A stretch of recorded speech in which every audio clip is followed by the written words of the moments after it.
కొని ముందుకు వెళ్దాం. 1వ అధ్యాయము 5వ వచనం.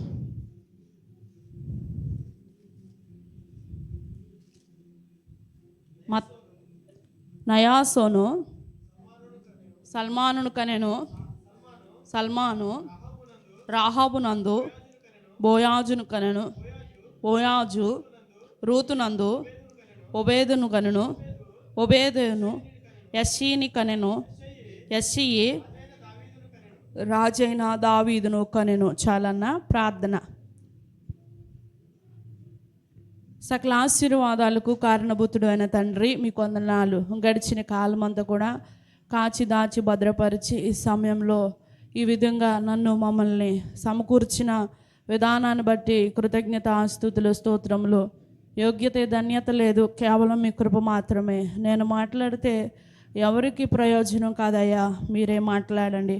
వాక్యమైన యేసు వాక్యం ద్వారా సూటిగా తేటగా ఎవరు ఏ యొక్క తలంపులతో ఆలోచనలతో వచ్చి ఉన్నారో హృదయ వాంఛలు ఎరిగిన దేవుడు అయ్యా, మీరే వాక్యం ద్వారా ఎవరికి ఎట్టి ఆహారము కావాలో అట్టి ఆహారంతో తృప్తిగా అయా మీరు వడ్డించమని అడుగుచున్నాం తండ్రి. మీకు వందనాలు. బిడ్డలందరూ తృప్తిగా భుజించి సంతోషంతో తిరిగి వెళ్ళుటకు సహాయము చేయమని వాక్యం ద్వారా సూటిగా తేటగా నాతో మాతో మాట్లాడమని యేసయ్య పరిశుద్ధ నామములో ప్రార్థించి అడిగి వేడి పొందుకొని నాము తండ్రి.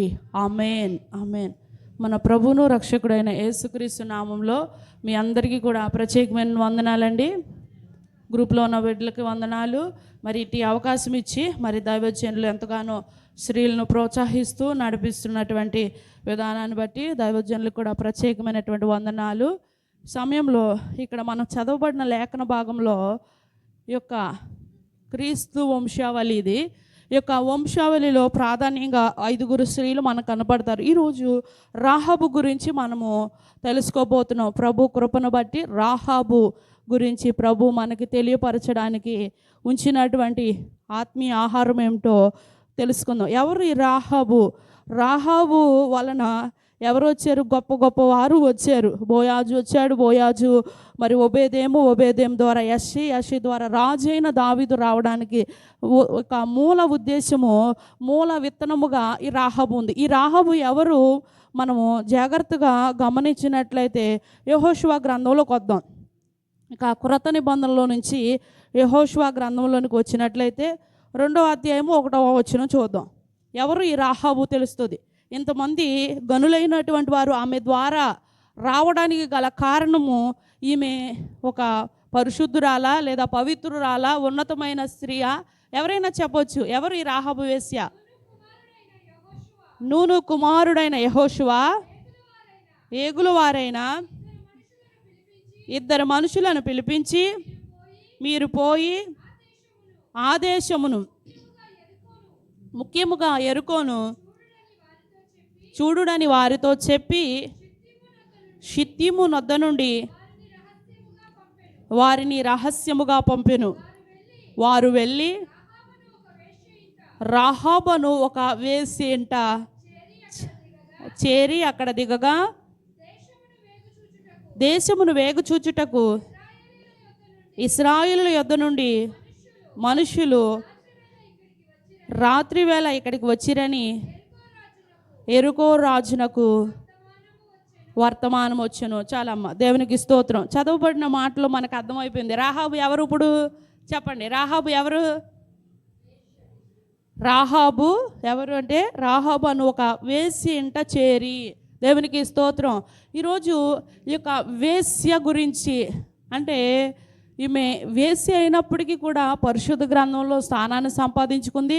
అంత మాత్రమే కాదు, ఇక్కడ ఎవరిని చేర్చుకుందంటే వేగులు వారిని చేర్చుకుంది. దేవునికి స్తోత్రం.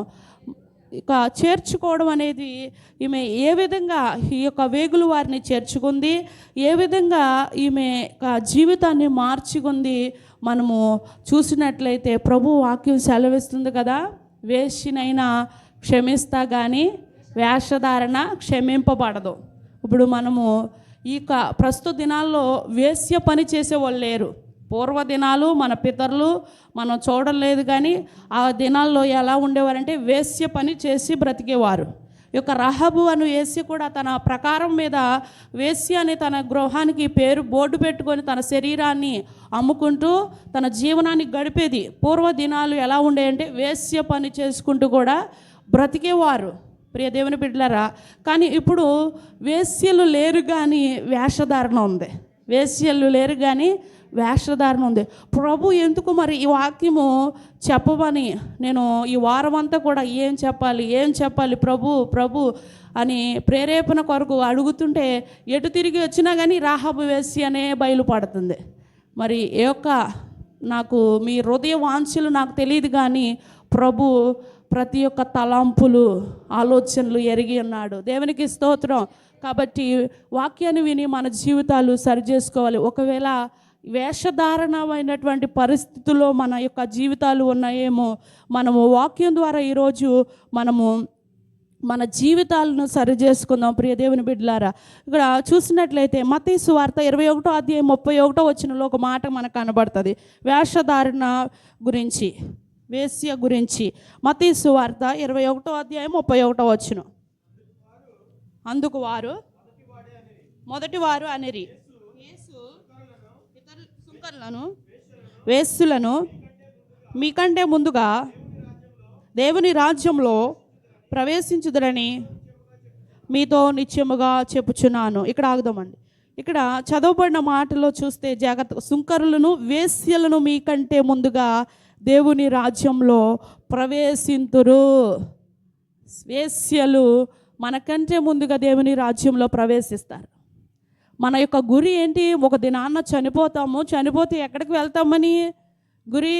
దేవుని యొక్క రాజ్యంలోకి వెళ్ళాలనే కదా దేవుని వాక్యం సెలవిస్తుంది. వేశ్యలు మనకంటే ముందుగా వెళ్తారు దేవుని రాజ్యంలోని వాక్యము సెలవిస్తుంది. వేశ్యలు మీకంటే ముందుగా దేవుని రాజ్యంలో ప్రవేశించుదురని మీతో నిశ్చయముగా చెప్పుచున్నాను. దేవునికి స్తోత్రం, హల్లెలూయా. మరి వారు మనకంటే ముందుగా వెళ్తే మనము వెనక వెళ్తామా? వెనక వెళ్ళే పరిస్థితి లేదు. అందరినీ సమానంగానే చూస్తాడు ప్రభు. కానీ మన వేషధారణ విడిచిపెట్టలేకపోతున్నాం. వేశ్యలైన వారి యొక్క పాపాన్ని ఈరోజు ధ్యానిస్తున్నటువంటి ఈ రాహాబు వేశ్య ఒక అన్యురాలు, కానీ దేవుడి గురించి విని తన పాపాన్ని తక్షణమే విడిచిపెట్టింది. మరి పరిశుద్ధ గ్రంథంలో స్థానాన్ని సంపాదించింది. ఆ యొక్క వేశ్యను బట్టే ఈ యొక్క మాటలు రాసి ఉంచారు ఈ పరిశుద్ధ గ్రంథంలోని నేను తలంస్తున్నాను. ప్రియ దేవుని బిడ్డలారా, ఎన్నో వాక్యాలు వింటూ, ఎన్నో మాటలు వింటూ, ఎన్నో పాటలు పాడుతూ, ఎన్నెన్నో ప్రార్థనలు చేస్తున్నాము. కానీ విడవలసినవి ఇంకా విడిచిపెట్టకపోతే వ్యర్థము. ఉన్నదంతా కూడా సున్నవే. ఎన్ని ఉన్నా కానీ అది వ్యర్థము. కేవలము ఆయన మాట విని మనం విడిచిపెట్టాలి. వాక్యం సెలవిస్తుంది కదా, మనలో ఎన్ని మరి గొప్ప కృపావరాలు ఉన్నా కానీ ఆయన దృష్టికి ఇంపైన వారిగా లేకపోతే, ఆయన దృష్టికి విలువైన వారిగా లేకపోతే ఏమాత్రం కూడా ఆయన యొక్క రాజ్యంలో మనకి స్థానము లభించదు. ఆయన దృష్టికి బలానమ్మకమైన దాసురాలుగా మనము పేరు పొందుకోవాలి తప్ప ఈ లోక ఘనత, ఈ లోక మనుషుల ఘనత మనకి నిత్య రాజ్యానికి తీసుకెళ్ళలేవు. రాహాబు వేశ్యను పరిశుద్ధ గ్రంథంలో లెక్కించడానికి గల కారణం ఆమె తన పాపాన్ని విడిచిపెట్టింది, వేగులు వారిని చేర్చుకుంది. ఈ యొక్క అధ్యాయంలో వేగులు వారు అని ఉంది, కానీ మరొక అధ్యాయంలో దేవుని దూతలను చేర్చుకుంది రాహాబు వేశ్య. ఎవరు ఈ యొక్క దూతలు అంటే యెహోషువ పంపించాడు. ఎరుకో గుట్టు తెలుసుకొని రమ్మని ఒక యెహోషువ ఇద్దరు మనుషులు పంపించినప్పుడు ఆ యొక్క దేశం ఎవరిది? దేవుడు ముందుగానే వాగ్దానం చేశాడు యెహోషువకి, మోషే మృతి పొందిన తర్వాత ఆ దేశము మీకు స్వాస్యముగా ఇస్తున్నాను, కాబట్టి మీరు వెళ్ళి దాన్ని స్వాధీనపరుచుకొనుడి అనగానే యెహోషువ తక్షణం ఇద్దరు మనుషులను వేగు చూచుటకు పంపించినప్పుడు మరి వేరే గృహాలకు వెళ్లకుండా రాహాబు వేశ్య వెంటకే వెళ్ళడానికి గల కారణం ఆమె ఇల్లు ఒక అందుబాటులో ఉంది, ప్రకారం మీద ఉంది. ఒక రాజు మనుషులు వచ్చినా కానీ తప్పించుకోవడానికి అవకాశంగా ఉంది. అంత మాత్రమే కాదు, కానీ నశించిన దాన్ని వెతికి రక్షించుటకు ప్రభు యొక్క చిత్తం, అది అనాది ప్రణాళిక. ఆమె ఇంటిలోనికి వెళ్ళడం, ఆమెన పురుషుల్ని చేర్చుకోవడమే ఆమె పని కదా. కానీ వారిని ఏ విధంగా చేర్చుకుందంటే మోహపు చూపుతో కాదు, సమాధానముగా వారిని చేర్చుకుంది. రాహాబు అని ఒక వేశ్య అన్యురాలైనప్పటికీ ధన్యురాలుగా తన జీవితాన్ని మార్చుకుందండి. ఎబ్రీ పత్రికలో మనం చూస్తాం, ఈమెకు చక్కటి ఘనత ప్రభు ఇచ్చాడు. ఎబ్రీ పత్రిక 11వ అధ్యాయం 31వ వచనం. ఎబ్రీ పత్రిక, విశ్వాసమును బట్టి రాహాబు అను వేశ్య వేగులు వారిని సమాధానముగా చేర్చుకొనినందున అవిధేయులతో పాటు నశింపకపోయెను. దేవునికి స్తోత్రం, హల్లెలూయా. ఈ యొక్క రాహాబు అని వేశ్య ఎక్కడ చేర్చబడిందండి? విశ్వాసుల వీరుల జాబితాల్లో చేర్చబడింది. దేవునికి మహిమ కలుగును గాక. ఈ యొక్క వేశ్య అయినప్పటికీ కూడా ఎందుకు విశ్వాస వీరుల జాబితాల్లో చేర్చబడడానికి గల కారణము మూట్లో పెట్టుకోవాలి, లైన్లో ఉన్నవారు. దేవునికి స్తోత్రం. ఇక్కడ ప్రభు ఒక ప్రత్యేకమైనటువంటి అధ్యాయము విశ్వాస వీరుల జాబితా ఉంది. ఇక్కడ వీరు విశ్వాసాన్ని బట్టి వారి జీవితాల్ని కాపాడుకున్నారు, విశ్వాసాన్ని బట్టి వారి జీవితాల్ని సాక్షి జీవితాలుగా నిలుపుకున్నారు. ఇక్కడ మనం చదవబడిన మాటను జాగ్రత్తగా పరిశీలన చేస్తే రాహాబును వేశ్య మరి ఎందుకు విశ్వాసమును బట్టి రాహాబును వేశ్య వేగులు వారిని సమాధానముగా చేర్చుకునినందున అవిధేయులతో పాటు నశింపకపోయెను. దేవునికి స్తోత్రం. వచ్చిన వారిని ఏ విధంగా చేర్చుకుంది? సమాధానముగా చేర్చుకుంది. సమాధానము మనకెంతో ప్రాధాన్యత. మనం అందరితోనూ సమాధానంగా ఉండాలి. మనం ప్రభుని కలిగిన మనము అందరితోనూ ప్రేమతోనూ సమాధానముతో ఉండమని ఈ యొక్క వాక్యం సెలవిస్తుంది. ఈ యొక్క ఎబ్రీ పత్రిక 12:14లో ఆ మాట మనం చూస్తాం. అందరితోనూ సమాధానమును పరిశుద్ధతయు కలిగి ఉండుటకు ప్రయత్నించుడి. దేవునికి స్తోత్రం. అందరితో సమాధానమును పరిశుద్ధతయు కలిగి ఉండుటకు ప్రయత్నించుడి. వేశ్య కదా, ఆమెతో ఏం సమాధానంగా ఉంటామో అనుకోలేదు వేగులు వారు. ఆమె ఇంటికే వెళ్ళారు, ఆమె కూడా వారిని సమాధానముగా చేర్చుకుంది. ప్రియ దేవుని బిడ్డలారా, మనం అందరితో సమాధానంగా ఉండలేం. మనకు నచ్చిన వారితో ఫ్రెండ్షిప్ చేయగలుగుతాం, మనకు నచ్చిన వారితో సమాధానంగా ఉండగలుగుతాం. మనకి ఇష్టమైన వారు, మనకు తెలిసిన వారితో, దారిని పోయే వారితో మన స్నేహంగా ఉండగలమా, సమాధానంగా ఉండగలమా? కానీ రాహాబు వేశ్య వచ్చిన వారు ఎవరో తెలియను అప్పటికీ కూడా విని ఆమె కేవలం విన్నది ప్రభు యొక్క గొప్పతనాన్ని విని ఆమె వారిని సమాధానముగా చేర్చుకుంది, తన జీవితాన్ని ధన్యురాలుగా మార్చుకుంది. దేవునికి స్తోత్రం. ఎన్నెన్నో వాక్యాలు వింటున్నాం. మనము ఇతరులని ప్రేమిస్తున్నామా? ఆజ్ఞలో ప్రధానమైన ఆజ్ఞ నిన్ను వలె నీ పొరుగు వారిని ప్రేమించుము అని. మనము ప్రేమించేవారుగా ఉండాలి. క్రైస్తవులు అని చెప్పుకుంటే సరిపోదు, మన యొక్క క్రియల్లో మనము చూపించాలి. చెప్పడం వేరు, చేసి చూపించడం వేరు. ఈమె గురించి మరొక మాట మనకి కనపడుతుంది. చూసినట్లయితే యాకోబు పత్రికలో 2వ అధ్యాయం 25వ వచనంలో చూద్దాం, క్రియారూపకంగా ఏ విధంగా చూపించిందో. అటువలే రాహాబు వేశ్య కూడా దూతలను చేర్చుకొని వేరొక మార్గమున వారిని వెలుపలికి పంపివేసినప్పుడు క్రియల మూలముగా నీతిమంతురాలని ఎంచబడును కదా. ప్రాణము లేని శరీరం ఎలాగూ మృతమో అలాగే క్రియలు లేని విశ్వాసము మృతమే. దేవునికి మహిమ కలుగును గాక. హల్లెలూయా. ఇక్కడ చెప్పబడుతున్న మాట ప్రియ దేవుని బిడ్డలారా, మనం జాగ్రత్తగా అటువలే అనగా ముందు వచ్చిన కూడా చదువుదాం. 24 మనుష్యుడు విశ్వాస మూలమున మాత్రము కాక క్రియల మూలమున నీతిమంతుడని ఎంచబడునని మీరు దీనివల్ల గ్రహించితిరి. అటువలనే రాహాబును వేశ్య కూడా దూతలను చేర్చుకొని వేరొక మార్గమున వారిని వెలుపలికి పంపివేసినప్పుడు క్రియల మూలముగా నీతిమంతురాలని ఎంచబడును కదా. దేవునికి మహిమ కలుగునుగాక.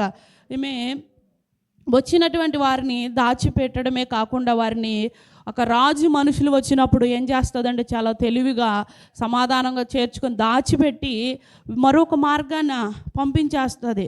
వచ్చిన రాజు మనుషులు వచ్చి ఈ యొక్క ఇశ్రాయేలు ప్రజలు వచ్చారు కదా నీ దగ్గరికి, మరి వారు మన యొక్క ఎరుగు గుట్టు తెలుసుకోవడానికి వచ్చారు అని వేశ్య వెంట వెళ్ళి ఆ రాజు మనుషులు అడిగినప్పుడు రాజు మనుషులకి ఏం సమాధానం ఇస్తుందంటే, వచ్చిన మాట నిజమేనయ్యా, కానీ వాళ్ళు వేరొక మార్గాన్ని వెళ్ళిపోయారు. ఎంత తెలివండి, ఎంత జ్ఞానము! తడబడట్లా, భయపడట్లా. వచ్చిన మాట నిజమే, కానీ వారు వేరొక మార్గాన్ని వెళ్ళిపోయారా? వెళ్ళలా, వాళ్ళ ఇంట్లోనే దాగి ఉన్నారు. ఆమె దాచిపెట్టింది. అయితే మీరు శీఘ్రముగా వెళ్ళినను వారిని పట్టుకుంటారు. ఎంత జ్ఞానముతో మాటలు అక్కడ మాట్లాడింది. ఇర్మియా భక్తుడు అంటాడు కదా, తెలివిగల స్త్రీలు కావాలి. అందుకే అలాంటి పరిస్థితుల్లో ప్రభు కొరకు పనిచేయుటకు, ప్రభు పిల్లలను చేర్చుకోవడానికి, ఆపదలో ఉన్న వారిని ఆదుకోవడానికి తెలివిగల స్త్రీలు కావాలి, జ్ఞానం కలిగిన స్త్రీలు కావాలి, కన్నీరు కార్చు స్త్రీలు కావాలి, రోధించేవారు కావాలి. ఎందుకని? పాడైపోతున్న పట్టణాల కొరకు, నాశనం అయిపోతున్న వారి కొరకు, నశించిపోతున్న వారి కొరకు మనం పొందుకున్న రక్షణ ఇతరులకి మాదిరిగా క్రియారూపకంగా మనం చూపించాలి. దేవునికి మహిమ కలుగునుగాక. ఈ యొక్క ఈమె క్రియల్లో చూపించింది. చేర్చుకొని వారిని దాచిపెట్టి పక్కదారి మళ్ళించేసి, మీరు శీఘ్రముగా వెళ్ళినచో వారిని మీరు పట్టుకుంటారు అని వారిని పంపించిన తర్వాత మళ్ళీ ఈమె దాచిపెట్టిన ఈ యొక్క దూతలను, వేగులు వారిని పైనుంచి దింపి ఒక అరక మీద దాస్తుంది. పూర్వం దినాలు ఇల్లులు చక్కగా స్టోరేజ్ చేసుకోవడానికి, ఇప్పుడు సన్సైడ్ లాగా ఎలాగో పూర్వదినాలు ఇల్లులు ఒక అరపలాగా ఉంటాయి కదా, గుర్తున్నాయా? మర్చిపోయారా? అటవో ఏదో మీరు అన్నారు కరెక్ట్గా. దేవుని స్తోత్రం, దేవునికి మహిమ కలుగును గాక. ఆ కాలంలో ఉన్నదనుకుంటా అమ్మ, మంచిది. ఆ యొక్క అక్కడ దాచిపెట్టి వారిని దారి మళ్ళించి మరి తర్వాత వారిని దింపి, మీరు ఇక్కడ దాగి ఉండండి ఒక 3 రోజులు, తర్వాత మీరు మీ గమ్యాన్ని చేర్చుకుంటారు. కానీ వెళ్ళే ముందు ఒక మాట, మమ్మల్ని జ్ఞాపకం చేసుకోవాలి. మీ యొక్క దేవుడు గొప్పతనాన్ని మేము విన్నాము, మమ్మల్ని చేర్చుకోవాలి, మమ్మల్ని తప్పించాలి. ప్రభు యొక్క ఉగ్రత దినమందు మమ్మల్ని మీరు తప్పించాలని, మీ దేవుడి గురించి మేము విన్నాము అని వారితో ఒక ప్రమాణము చేయించుకుంటుంది. మరి తిరిగి యెహోషువ గ్రంథంలోకి వచ్చేద్దాం. యెహోషువ గ్రంథం 2వ అధ్యాయంలోకి వద్దాం. ప్రియ దేవుని బిడ్డలారా, యెహోషువ గ్రంథము 2వ అధ్యాయం చూసినట్లయితే 10-11 వచనాలు. మీరు ఐగుప్తు దేశంలో నుండి వచ్చినప్పుడు మీ ఎదుట యెహోవా ఎర్ర సముద్రపు నీరును ఎలాగూ ఆరిపోజేసునో, యోర్దాను తీరమునున్న అమోరీల 2 రాజులైన సిహోనునకును ఓగునకును మీరేమి చేసిద్రో అనగా, మీరు వారిని ఎలాగూ నిర్మూలన చేసిద్రో ఆ సంగతి మేము వింటిమి. ఇక్కడ ఆగుదామండి. ఈ వింటిమి మనం వింటున్నాం కదా. ఇక్కడ రాహాబు వేశ్య విని తన జీవితాన్ని ఏ విధంగా మార్చుకుందో తర్వాత వచ్చినాం. మేము వినినప్పుడు మా గుండెలు కరిగిపోయెను. మీ దేవుడైన యెహోవా పైన ఆకాశమందును క్రింద భూమి అందును దేవుడే. మీ ఎదుట ఎట్టి మనుషులకైనను ధైర్యము ఏమాత్రమైనను ఉండదు. దేవునికి మహిమ కలుగును గాక. హల్లెలూయా. వింటున్నారు కదా, రోజు వారం వారం వాక్యం వింటున్నారు కదా. ఒక్కసారైనా గుండెలు కరిగినాయా? శారమ్మ గారు చెప్పేస్తున్నారు కరగలేదని. ఇంకా ఒక్కసారైనా గుండెలు రక్షణ పొందుకోవడం వేరు, రక్షణ పొందుకున్న తర్వాత ఆయన అభిషేకము పొందుకోవడం వేరు. దేవునికి స్తోత్రం. గుండెలు కరగాలంటే మన పాత రోత జీవితాన్ని విడిచిపెట్టాలి. అప్పుడే మన గుండెలు కరుగుతాయి. ఆయన ఎప్పుడు మన సొంత రక్షకుడు, నా కొరకు ప్రాణం పెట్టాడని మనం తలంస్తాము, అప్పుడే మన గుండెలు కరుగుతాయి. ప్రియ దేవుని బిడ్డలారా, ఇక్కడ రాహాబు వేశ్య తన యొక్క ప్రభు గురించి తెలియని వ్యక్తి, కానీ ప్రభు ఇశ్రాయేలీలు పట్ల చేసిన కార్యాల గురించి విన్నది. ఎక్కడ? ఐగుప్తు దేశంలో ఇశ్రాయేలు ఎలా ఉన్నారు? బానిసలుగా ఉన్నప్పుడు విడిపించిన విధానాన్ని, ఎర్ర సముద్రంని ఎలాగూ ఆరిపోజేసి మిమ్మల్ని నడిపించాడో, ఐగుప్తు ప్రజల్ని ఎలాగా నాశనం చేశారో మేము విన్నాము. అయ్యా, వేగుల వారితో మాట్లాడుతుంది. అంత మాత్రమే కాదు, మేము వినినప్పుడు మా గుండెలు కరిగిపోయినాయి. ప్రభు మాటలు విన్నప్పుడు మనం గుండెలు కరిగిపోవాలి ప్రియ దేవుని బిడ్డలారా. ఇంకాను గుండెల్లో కరగట్లేదంటే, ఇంకా రాతి గుండెలుగా ఉంటున్నవంటే ప్రభువుకి ఆయాసకరమైనది ఏదో మనలో ఉంది, ఏదో ఉంది. నేత్రాశ అయినా, శరీరాశ అయినా, కోరికలైనా, ఇంకా తలంపులైనా అన్నీ ఆయనకు తెలుసు. తలంపులు తపనయు అన్నీ ఎరిగి ఉన్నావు, తలంపులు తపనయు అన్నీ ఎరిగి ఉన్నావు. ఆయన అన్నీ ఎరిగి ఉన్నాడు. అయినప్పటికీ మన గుండె కరిగిపోవట్లా. ఎందుకని? హృదయము అన్నిటికన్నా మోసకరమైనది, అది ఘోరమైన వ్యాధి కలది. ప్రియదేవుని బిడ్డలారా, ఎందుకు కరిగిపోవట్లేదు?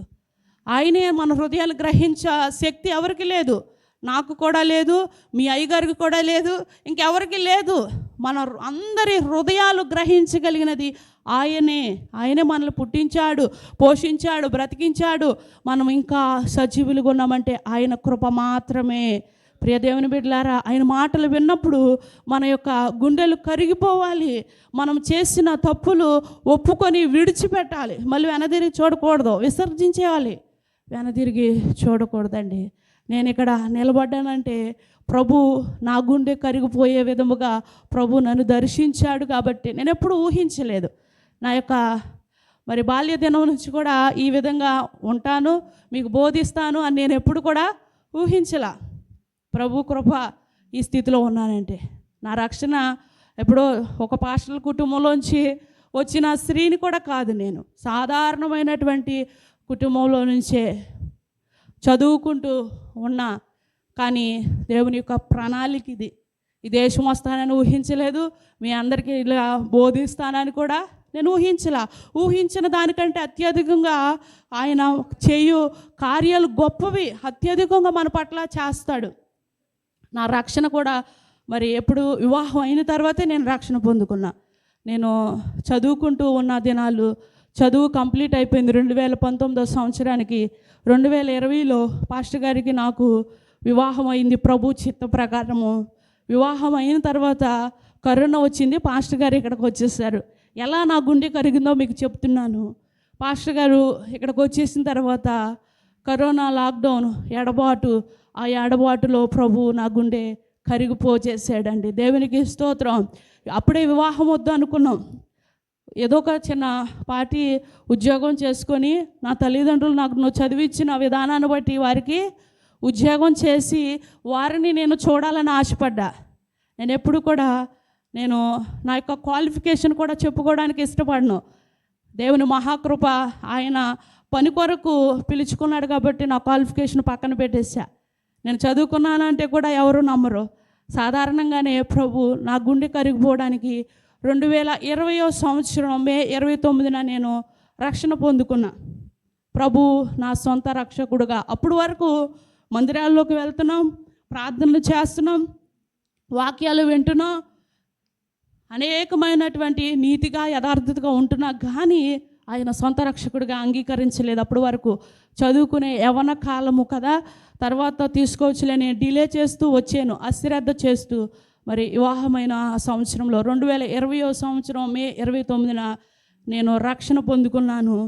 దైవజనులు పాస్టర్ దానియేల్ గారు ద్వారా నేను రక్షణ పొందుకొని తర్వాత నేను ప్రభుతో ఎక్కువ ఉపవాసాలుండి గడుపుతున్నప్పుడు, ఎందుకయ్యా ఈ యొక్క వివాహం ఎందుకు చేసావు, ఎందుకు నన్ను ఇలా ఉంచి ఉన్నావు, నీ ప్రణాళిక ఏంటి, నీ ఉద్దేశం ఏమిటి అని ఎవరైనా కొడితే ఏడుస్తాం చూడండి, అలా ఏడుస్తున్నప్పుడు ప్రభు నన్ను దర్శించాడని నా గుండె కరిగిపోయినాయి. నేను గట్టిగా అరుస్తూ మాట్లాడుతున్నప్పుడు ప్రభు నా గుండె కరిగిపోచేశారు.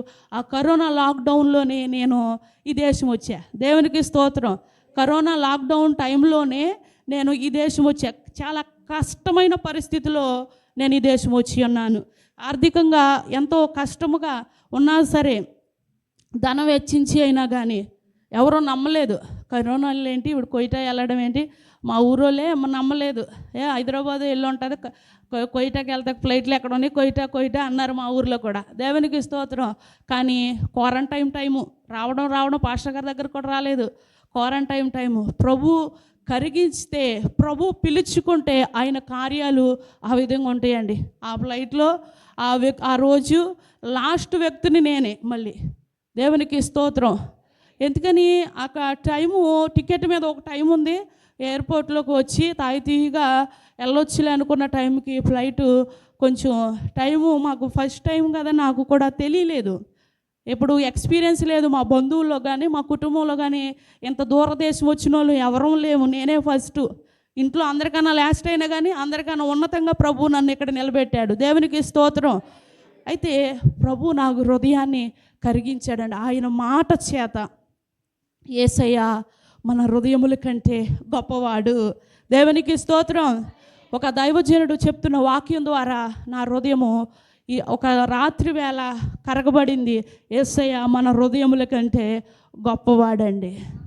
ఆయన మన తలంపులు, ఆలోచనలు, ఉద్దేశములు, మనకు ఎన్ని ఆశలు ఉన్నా మన లైఫ్ ఈ విధంగా ఉండాలి, బ్యూటిఫుల్గా ఉండాలి, ఎవరి దగ్గర చేయి చాపకూడదు, ఎవరికి దగ్గర చిన్న చూపుగా ఉండకూడదని మనకు ఆశ ఉంటుంది.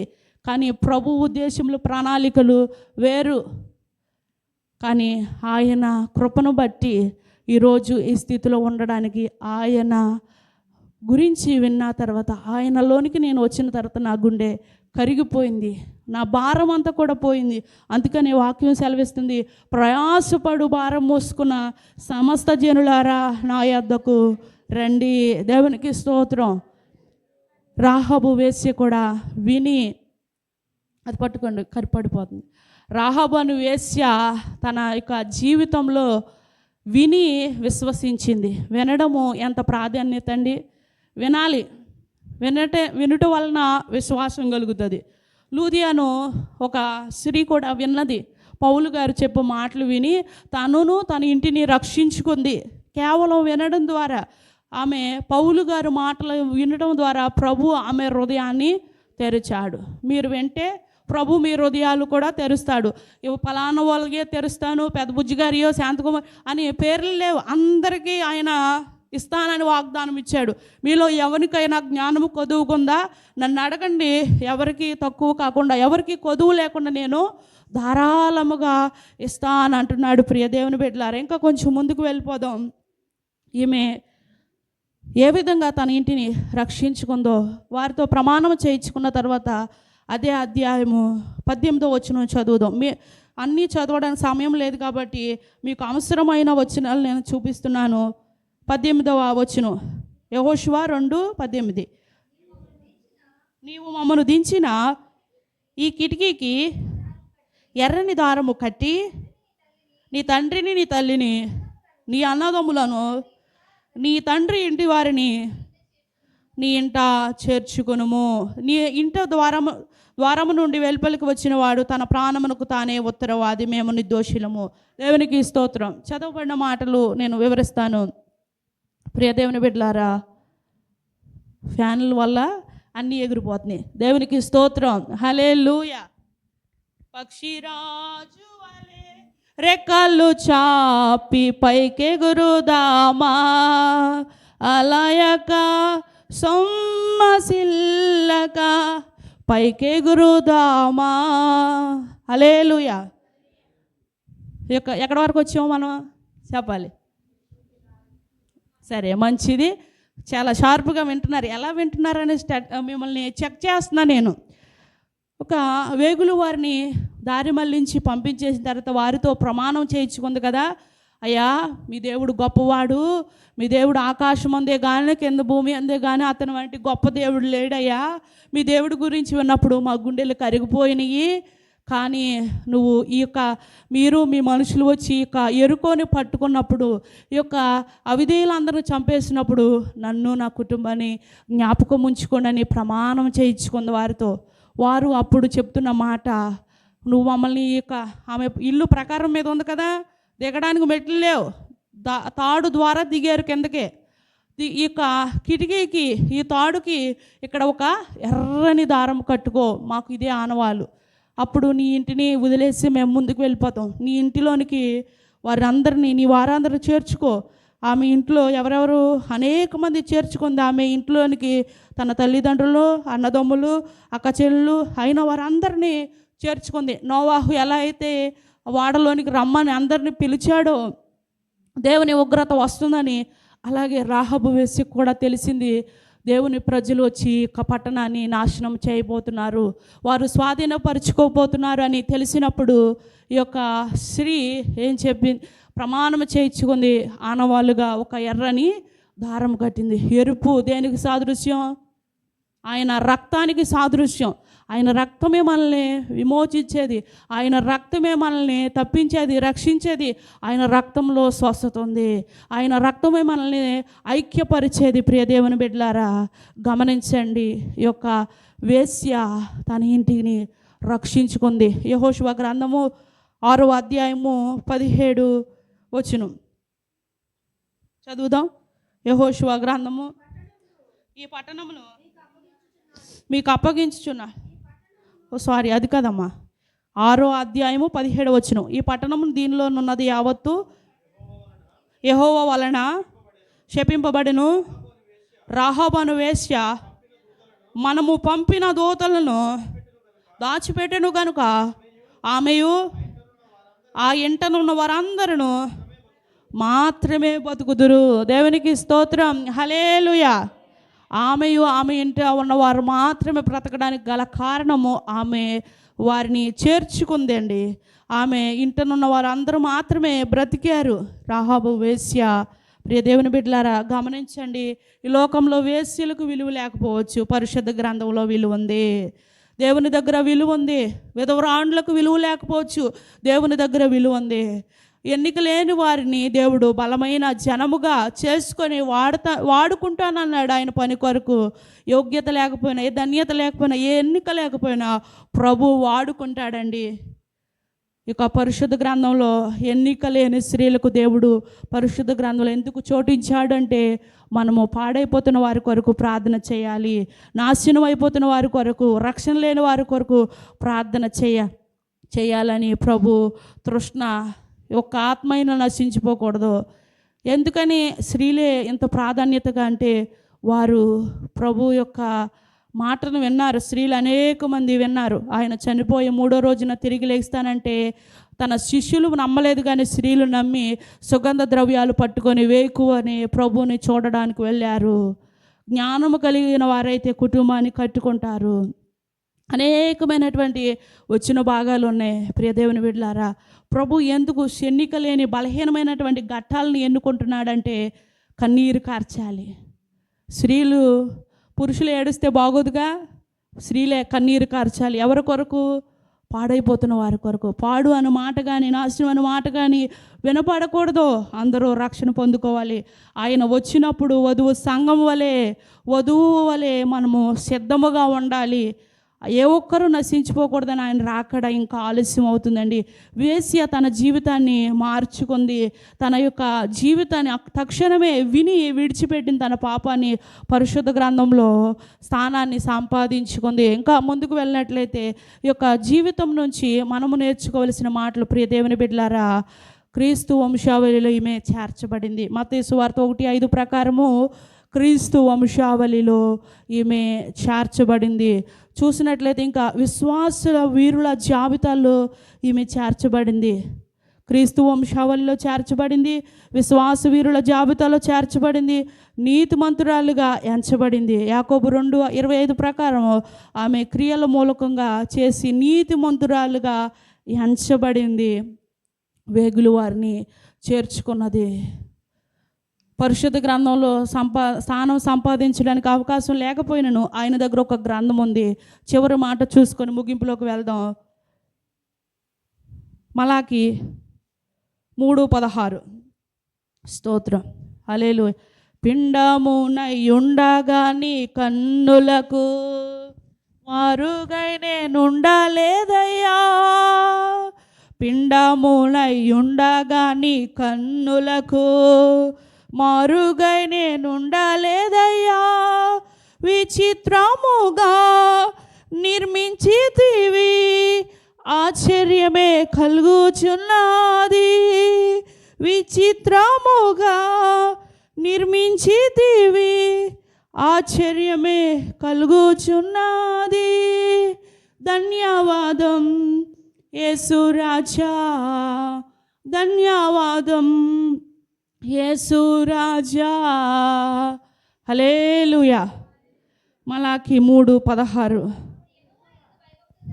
అప్పుడు యెహోవా యందు భయభక్తులు గలవారు ఒకరితో ఒకరు మాట్లాడుకొనుచుండగా యెహోవా చెవియొగ్గి ఆలకించును. మరియు యెహోవా యందు భయభక్తులు కలిగి ఆయన నామమును స్మరించి ఉండు వారికి జ్ఞాపకార్థముగా ఒక గ్రంథము ఆయన సముఖమందు రాయబడి ఉండెను. చాలమ్మా, దేవునికి స్తోత్రం. రాహాబు వేశ్య బైబిల్ గ్రంథంలో, ఈ యొక్క పరిశుద్ధ గ్రంథంలో స్థానాన్ని సంపాదించుకుంది. మనము భక్తి చేస్తే ఎక్కడ ఉంటాము అని అనుకుంటున్నారా? ఆయన దగ్గర జీవపు గ్రంథం ఉంది. ఆయన సమూహము ఆయన యాండ్వర్లో ఉన్నది ఒక గ్రంథము. ఆయన దగ్గర మన పేర్లు లెక్కింపబడాలంటే ఏం చేయాలి? యెహోవా యందు భయభక్తులు కలిగి. ఎలా ఉండాలంటే యెహోవా యందు భయభక్తులు కలిగి ఉండాలి. ఎవరు చూస్తున్నారులేండి, ఎవరు చేస్తారండి, మా హృదయంలోది ఎవరికి తెలుసండి? నాకు తెలవకపోవచ్చు. నా తలంపులు నీ తలంపులు ఆయనకు తెలుసు. నా ఉద్దేశములు నీ ఉద్దేశములు అన్నీ ఆయన ఎరిగి ఉన్నారు. మనం కూర్చున్నా, లేచినా, పడుకున్నా, వెళ్ళినా, ఎక్కడికి వెళ్ళినా, ఆకాశంకి ఎక్కినా అక్కడ ఉన్నాడు, భూలోకముకు వెళ్ళినా అక్కడ ఉన్నాడు, పాతాళముకు వెళ్ళినా అక్కడ ఆయన ఉన్నాడు. ఆయన లేని చోటు లేదు. దేవునికి స్తోత్రం. కాబట్టి ప్రియ దేవుని బిడ్డలారా, వేశ్యలుగా మనం ఉండలేదని సరిపెట్టుకోవద్దు. వేషధారులుగా ఉన్నామేమో మనము పరిశీలన చేసుకోవాలి. వేశ్య అయినప్పటికీ తన జీవితాన్ని మార్చుకొని యేసుక్రీస్తు వంశావళిలో చేర్చబడింది. ఈమె ద్వారా ఒక గొప్ప బలమైన జన సమూహము వచ్చారు. చదవబడిన మాట బోయాజు ద్వారా ఒబేదేము ద్వారా ఎవరు వచ్చారు? యెషీ ద్వారా రాజైన దావీదు వచ్చాడు. దేవునికి స్తోత్రం. అక్కడ ఎవరి ద్వారా ఎవరు వచ్చారు రాయడానికి గల ప్రాధాన్యత ఏంటంటే మనం తెలుసుకోవాలి. ఆమె విత్తనము యొక్క భూమిలో పడి చనిపోతే చెట్టు పెద్ద వృక్షం అవుతుంది. అలాగే ఆ యొక్క రాహాబు వేశ్య విని తన జీవితాన్ని మార్చుకొని ఫలభరితముగా దావీదు రాజు అని మనకు తెలుసు. కానీ ఆ రాజు ఎవరి ద్వారా వచ్చారు? ఇంత కథ ఉంది, చరిత్ర ఇంత వెనకెళ్తే. ప్రియ దేవుని బిడ్డలారా, వేశ్యగా ఉన్న వేషధారులుగా ఉన్నామా? అటు ఇటు కాకుండా వెచ్చగా కాక చల్లగా కాక నులివెచ్చగా ఉన్నామా? నులివెచ్చగా ఉంటే ప్రభు మన మీద ఊము నెయ్య ఉద్దేశించి ఉన్నాడు. ఏ స్థితిలో ఉన్నామో నేను ఎవరిని మరి ఒక బలవంతం చేయట్లేదు. ప్రభు అందరికీ కూడా ధారాళంగా ఇస్తానంటున్నాడు. ఒక చిన్న ప్రార్థన చేసుకుందాం. ప్రభువా, నా గుండె ఎందుకు కరగట్లేదు, నాలో ఎందుకు ఇంత వేదన భారము అని ప్రభువుని అడిగితే మన కాడి సులువు అవుతుంది. మనము విడిచిపెట్టవలసినవి ఆయన మనకు చూపిస్తాడు. మనం బాల్య పాపాలు మర్చిపోవచ్చు, కానీ ఆయన మనకి అన్నీ కూడా కనపరుస్తాడు. మన పాపం పలానా సమయంలో ఈ విధంగా తప్పిపోయి ఆ విధంగా చేసావు, ఇరుగుబారి మీద పొరుగు సాడీలు, ఆ యొక్క ద్వేషపూరితమైన మాటలు, అబద్ధాలు, కొండెములు చెప్పి ఉన్నావు, అన్నీ కూడా ఆయన బయలుపరుస్తాడు. ప్రభుకి ఒక అవకాశం ఇస్తే, ప్రభువా నేను నీ గురించి విన్నప్పుడు నా గుండె ఎందుకు కరగట్లేదు అని ఆయన అడుగుదాం. ప్రార్థన చేసుకుందాం. ప్రార్థన. సకల ఆశీర్వాదాలకు కారణభూతుడు అయిన తండ్రి, మీరు మాకు ఇచ్చినటువంటి సమయాన్ని బట్టి మీకు స్తోత్రములయ్యా. రాహాబు వేశ్య గుండెలు కరిగిపోయినాయి అని సాక్ష్యం ఇస్తుందయ్యా. పుట్టుకతోనే క్రైస్తవులు అని చెప్పుకుంటూ, ఎంతగానో మేము దైవభక్తి గలవారం అని చెప్పుకుంటూ, ఇంకను విడిచిపెట్టలేనివి చేదైనవి మాలో ఏమైనా ఉంటే పెరిగివేయండి అయ్యా, దహించి వేయండి, అగ్నిలో కాల్చి వేయండి తండ్రి. మీకు వందనాలు. మాకంటే ముందుగా వేశ్యలు మీ రాజ్యంలో ప్రవేశిస్తారని వాక్యం సెలవిస్తుందయ్యా. మేము మీ రాజ్యంలో ప్రవేశించుటకు అర్హత కావాలి అయ్యా. కృప చూపించండి. విత్తబడిన వాక్యము బిడ్డలందరికీ దీవెనకరముగా, ఆశీర్వాదకరముగా ఉండాలయ్యా. సహాయం చేయండి. వారు, వారి ఇంటి వారు, వారి కుటుంబము, వారి సంఘాలు, వారి గ్రామాలు అయ్యా రక్షింపబడాలి. క్రియల్లో చూపించాలయ్యా, మాటల్లో కాదు. రాహబు వేశ్య క్రియారూపంగా చూపించి నీతిమంతురాలుగా ఎంచబడింది, సమాధానంగా ఎంచబడింది. అయ్యా నువ్వు తలుపు తట్టునప్పుడు మేము తలుపు తీసేవారుగా, నీ స్వరము ఎరిగి వారుగా ఉండుటకు సహాయం చేయండి. తలంపులన్నీ ఎరిగి ఉన్నావు, మా ఉద్దేశములన్నీ ఎరిగి ఉన్నావు. జీవించుచున్నామని పేరు ఉంటే మేము మృతులమే అని నీ వాక్యం సెలవిస్తుందయ్యా. పొల్లైనను సున్నైనను తప్పిపోదయ్యా. కానీ మాటలు, వ్యర్థమైన మాటలు మా నోటంట ఉచ్చరించకుండా వాక్యానుసారమైన జీవితం జీవించే కృపాధన్యత నాకు మాకు అనుగ్రహించి నడిపించమని, మీ కృప నాకు మాకు తోడుగా ఉంచమని యేసయ్య అతి పరిశుద్ధ నామములో ప్రార్థించి అడిగి వేడి పొందుకొని నాము తండ్రి, ఆమేన్. మరొకసారి మీ అందరికీ వందనాలు.